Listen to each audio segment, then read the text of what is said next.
주신 하나님 말씀은 창세기 17장 1절에서 5절입니다. 다 같이 봉독하겠습니다. 아브라함이 99세에 여호와께서 아브라함에게 나타나서 그에게 이르시되 나는 전능한 하나님이라. 너는 내 앞에서 행하여 완전하라. 내가 내 언약을 나와 너 사이에 두어 너를 크게 번성하게 하시라 하시니 아브라함이 엎드렸더니 하나님이 또 그에게 말씀하여 이르시되 보라, 내 언약이 너와 함께 있으니 너는 여러 민족의 아버지가 될지라. 이제 후로는 내 이름을 아브라함이라 하지 아니하고 아브라함이라 하리니 이는 내가 너를 여러 민족의 아버지가 되게 함이니라. 아멘.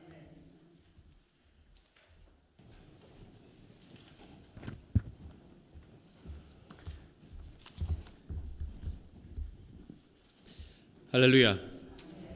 예, 말씀 듣기 전에 우리 서로 인사 나누고 말씀 듣겠습니다. 오직 예수, 줄여서 오예 인사하시죠. 오예. 오예. 오직 예수님밖에 없습니다. 나를 구원하실 분은 오직 예수 그리스도 한 분밖에 없는 줄로 믿습니다. 할렐루야. 표합니다. 시작. 여호와의 사랑을 입은 자는 그 곁에 안전히 살리로다. 신명기 33장 12절 말씀. 12절 말씀. 할렐루야. 예, 이 지구에서 제일 높은 산맥이 히말라야죠. 히말라야. 거기 보면 제일 높은 산이 에베레스트도 있고 아주 험하고 높은 그런 산이 거기 다 이제 있습니다. 그러다 보니까 거기에 관광이라고 해야 되나요? 이제 이렇게 등반하고 하는 사람들이 꽤 많아요. 꽤 많은데 한국 사람들도 이제 많이 간다고 그러더라고요. 근데 이 그 산맥 그 아래쪽에 그 네팔의 포카라라고 하는 그런 도시가 있습니다. 뭐 마을이라고 해야 되나요? 근데 거기에 이제 그 식당들이 이제 쭉 많이 있는 거예요. 근데 거기에 유명한 한국 식당이 있대요. 한국 식당. 한국 사람들이 이제 많이 가다 보니까 유명한 한국 식당인데요.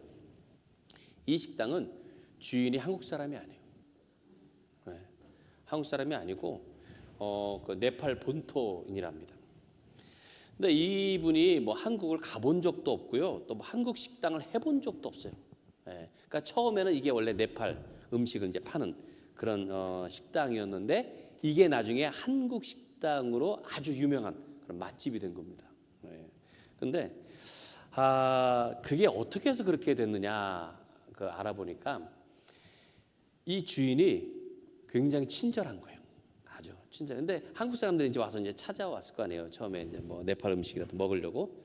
근데 주인이 아주 친절하다 보니까 한국 음식을 하나씩 가르쳐 준 거예요. 찾는 사람들마다. 그래서 처음에는 이제 김치도 가르치고, 그다음에 김치전, 김치찌개, 또 계란말이 이런 걸 가르쳐 주다 보니까 그걸 배워가지고 한국 음식들을 하기 시작한 거예요. 그러니까 뭐 와가지고 한국 사람들이 와서 보니까 한국 음식이 있으니까 또 요거는 또 이렇게 하면 더 맛있다. 이렇게 하면 더 맛있다. 그래서 무슨 이제 된장찌개, 순두부, 뭐 칼국수 이제 점점 한국 음식이 늘어가더니 아예 한국 식당을 차린 거예요. 근데 정말 맛있대요. 한국 입맛에 딱 맞게. 그러니까 많은 한국 사람들이 찾아가서 그렇게 가르쳐 준 거예요. 가르쳐 준 거. 그렇게. 그러니까 한국 사람들은 참 이 정이 많아요. 정. 어디 가서든 그렇죠? 정이 참 많습니다. 그러니까 그렇게 한국인의 정으로 인해서 세워진 식당이라고 그러는 거예요. 정으로. 오늘 우리 새빛교회가 세운 지 23주년 되는 날이죠. 2002년도 3월 17일 날 우리 새빛교회가 시작을 했습니다. 처음에는 워싱턴 한인교회 10가정, 그리고 워싱턴 제일교회인데 지금은 이제 예빛교회로 바뀌었습니다.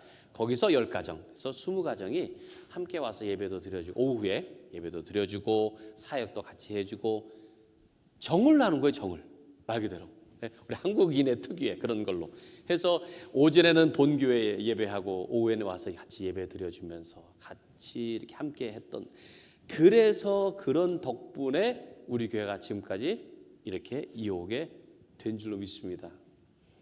그러니까 그 네팔 식당처럼 우리 교회도 뭔가 이런저런 정들이 모여서 된 교회가 아닌가 하는 생각이 들어요. 정들이 모여서. 우리 교회를 거쳐간 분들이 참 많습니다. 참 많아요. 제가 여기 뭐 10년 이제 넘었잖아요. 10년. 근데 10년 동안에 그 전에 계셨던 분들이 많지 않아요. 그 초창기에 처음에 같이 시작했던 이창복, 안영수 장로님 그 네 분이 항상 우리 이 창립 기념일에는 오셨었는데 올해는 이제 못 오셨습니다. 왜냐하면 이창복 장로님이 좀 몸이 안 좋으셔가지고 뭐 말씀드린 대로 지금 이제 재활센터에 계시다 보니까 참석을 못 하셨어요. 근데 제가 여기 오기 전에 계셨던 분들 한번 손 들어 보실까요?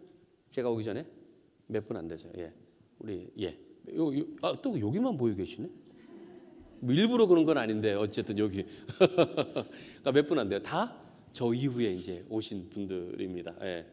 그러니까 뭐 모르겠어요. 그분들에게 그러니까 그 전에 이 교회를 거쳐 가셨던 분들이 참 많잖아요. 이 교회를. 그러니까 저는 갑자기 감사한 마음이 또 들어요. 그분들이 어찌 됐든지 간에 여기 계시는 동안 정을 나눈 거예요. 헌신하고 함께 했던 떠난 이유는 천차만별입니다. 물론 그분들이 다 계셨으면 뭐 지금 뭐 교회가 차고 넘쳐했겠지만 그게 또 그렇지 않더라고요. 근데 어쨌든 그분들이 계셔서 나누었던 것들이 있어가지고 지금까지 이렇게 되지 않았나 하는 그런 생각을 해요. 그래서 그분들에게 새삼스럽게 감사를 드립니다. 뭐 그래요. 교회라는 게 이게 그렇잖아요. 누가 오면은 또 이게 좀 뭐 이렇게 늘어나는 것 같은데 또 누가 또 떠나요. 그렇죠? 그러면 또 다시 줄고 뭐 이게 그래서 이렇게 막 굴곡이 있는데 저는 그래도 어쨌든 하나님께서 필요할 때에 필요한 사람을 보내주셔서 그 동안에 헌신하도록 필요한 대로 나누도록 그렇게 하신 것이 아닌가. 그래서 그분들이 다른 교회로 또 가셨잖아요. 거기에서 또 필요한 대로 하나님께서 베풀도록 하신 것이 아닌가 그렇게 생각합니다. 그렇게 생각하면 여러분들은 또 다시 여기에 와서 하나님의 뜻에 따라서 새빛교회를 위해서 또 헌신하고 함께 나누라고 이렇게 모인 것이 아닌가. 이게 다 하나님의 역사입니다. 역사. 그런 역사가 23년 동안 이어져 오게 되었다라는 거예요. 자, 오늘 이 가라사대 5번째 제가 말씀을 함께 나누려고 합니다. 하나님께서 이렇게 말씀하세요. 자, 오늘 본문 먼저 한번 볼까요? 자, 아브라함이 99세 때에 여호와께서 아브라함에게 나타나서 그에게 이르시되 나는 전능한 하나님이라 너는 내 앞에서 행하여 완전하라. 내가 내 언약을 나와 너 사이에 두어 너를 크게 번성하게 하리라. 하나님께서 아브라함에게 번성하게 하리라라고 약속을 하십니다. 이 번성하게 하리라라는 것은 구체적으로 말하면 자손이 많아지게 하겠다는 말씀이에요. 자손이 많아지게.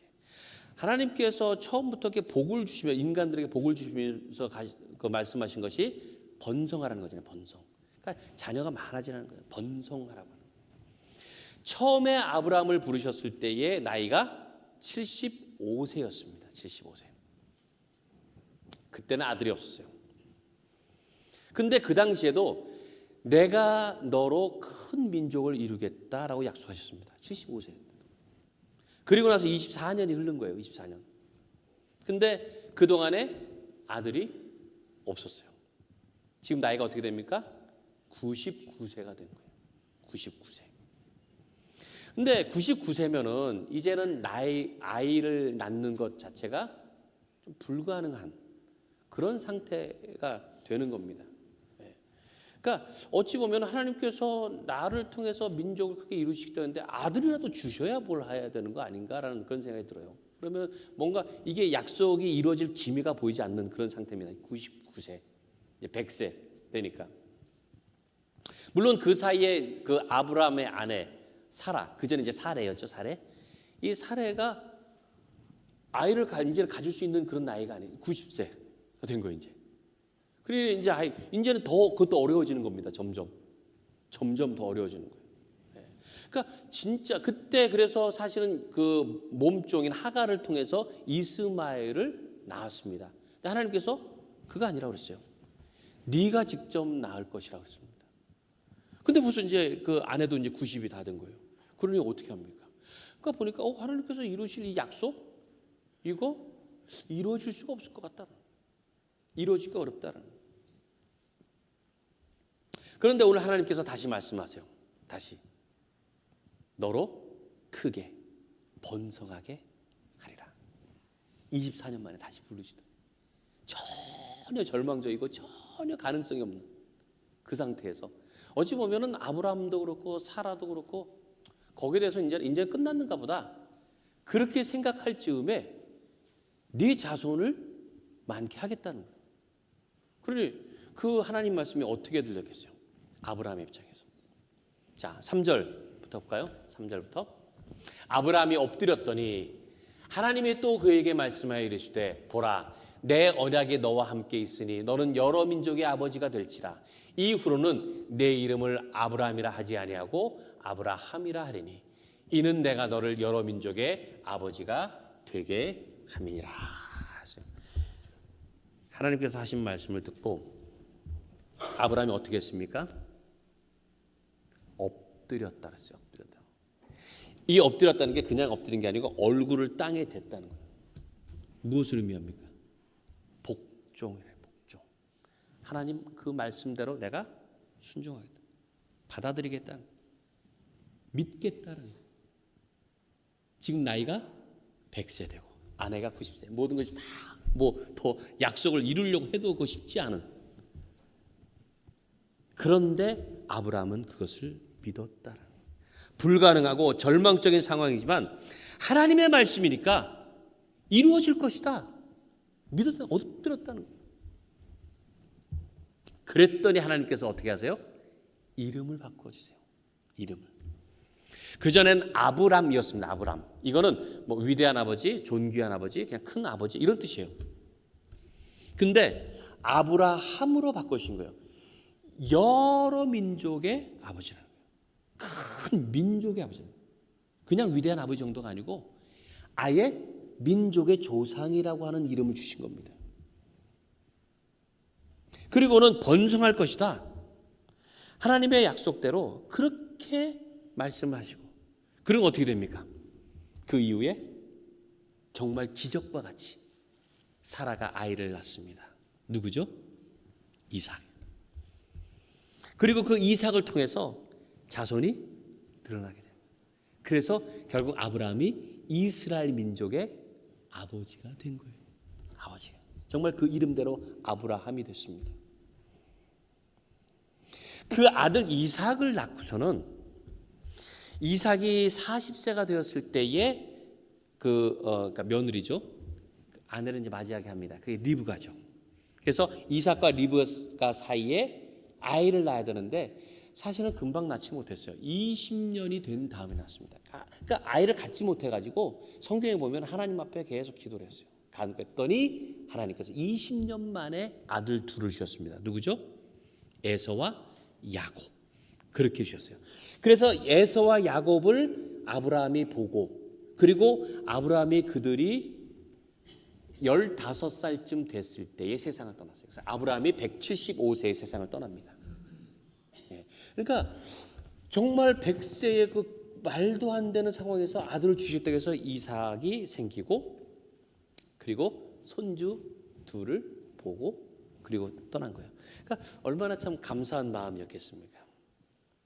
근데 한번 제가 생각을 해봤어요. 하나님께서 큰 민족의 아버지가 되고 그리고 자손을 번성하게 하겠다라고 하셨으면 이왕이면은 죽기 전에 좀 더 많은 아들들을 보고 많은 손주들을 보고 떠났으면 어땠을까라는 마음이에요. 그렇죠? 물론 뭐 손주 둘이고 아들 하나 있으면 것도 감사하겠지만 하나님께서 그렇게 약속하셨으면은 적어도 그렇잖아요. 이거 보세요. 미국에 이제 오래 오신 분들 얘기를 들어보면은 처음에 이제 한 뭐 30년, 40년 전에 올 때만 해도 혼자 온 거예요. 혼자 호를 단신 와가지고 뭐 공부를 하든 뭘 하든 그다가 이제 만나서 결혼하고 그리고 자녀들을 낳고 또 손주들을 낳고 뭐 하다 보니까 나중에 이제 나이가 들어가지고 회고를 하면서는 그래요. 야, 처음에 내가 혼자였는데 이 미국 땅에 혼자였는데 지금 이렇게 가족이 막 30명, 40명 이렇게 늘었습니다라고 얘기하는 분들 참 많아요. 주변에 보면. 그렇죠? 그러니까 적어도 아브라함에게도 그 정도는 돼야 되지 않겠냐는 거예요. 이삭 하나만 딱 주는 게 아니고 이삭, 3삭, 4삭, 5삭 적어도 한 20삭 정도는 돼야 되는 거 아니에요? 아들? 참. 그리고 막 손주들도 그 달랑 둘이 아니라 막 수십 명. 그리고 나서 떠나면 아 정말 하나님께서 이루시겠구나라는 생각이 들지 않겠어요? 네?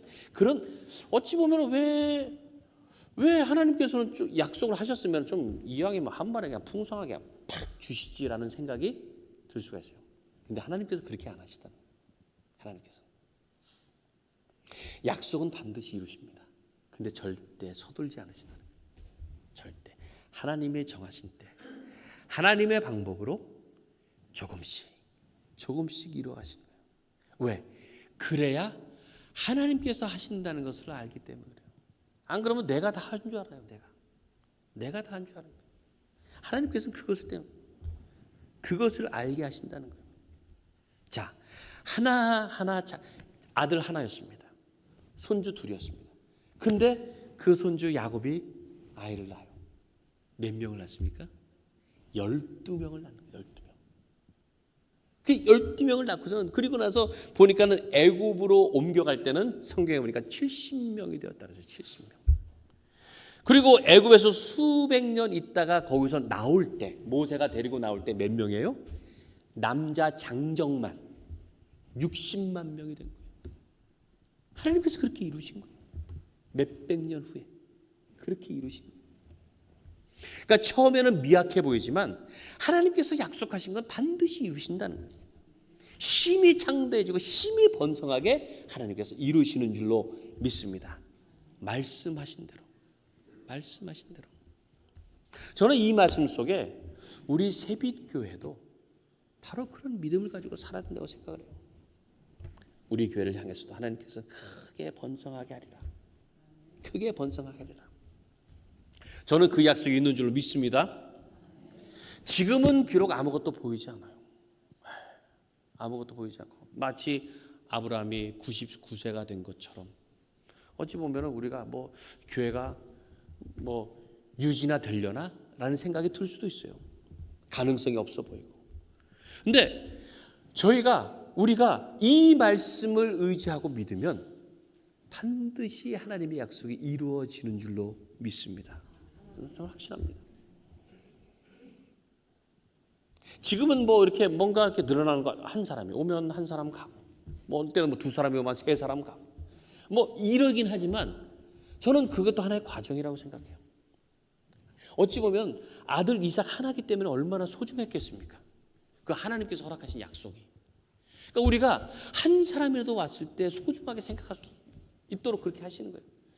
한 주에 하나님께서 보내시려면 한 50명, 100명 팍 보낼 수도 있잖아요. 근데 그건 아니라는 거예요. 하나님께서.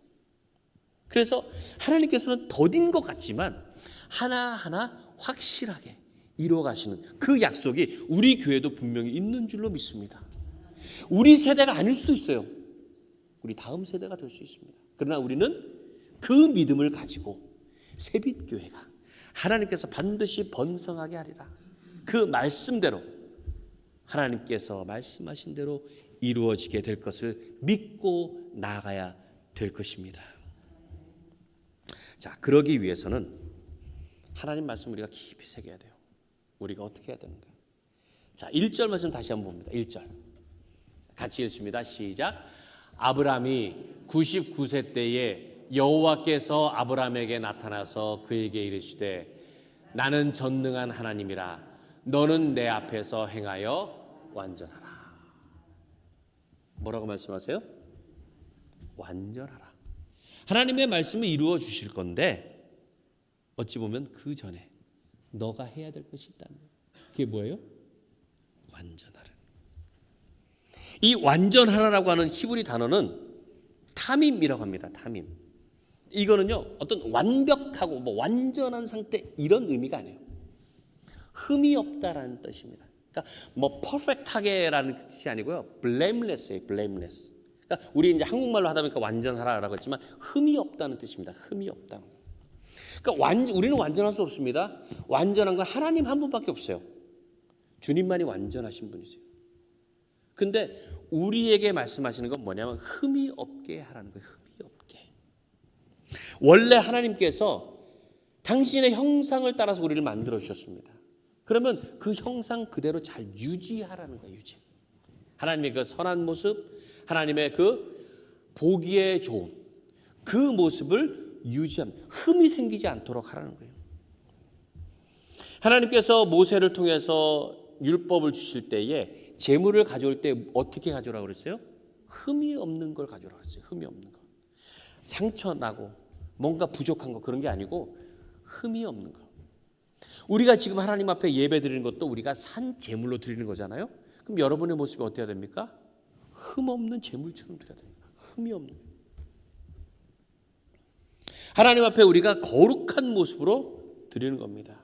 그러니까 하나님의 형상대로 지음을 받았으니까 그 형상을 따라서 살아가는 거예요. 세상을 살다 보면 자꾸만 세상에 때가 묻고 세상에 어떤 흠집이 자꾸 생기는 거잖아요. 그래서 악한 것이 자꾸 물들게 되는데 그 원래의 모습을 잃어가지 않도록 해야 되는 거예요. 자꾸만. 세상을 닮아가는 게 아니고 우리는 그리스도를 닮아가자. 그래서 우리 안에서 흠이 없게 되는 그런 모습으로 우리가 살아가야 된다라는 말씀이에요. 그렇게 흠없이 살아갈 때에 하나님께서 그 약속을 이루어 주시는 줄로 믿습니다.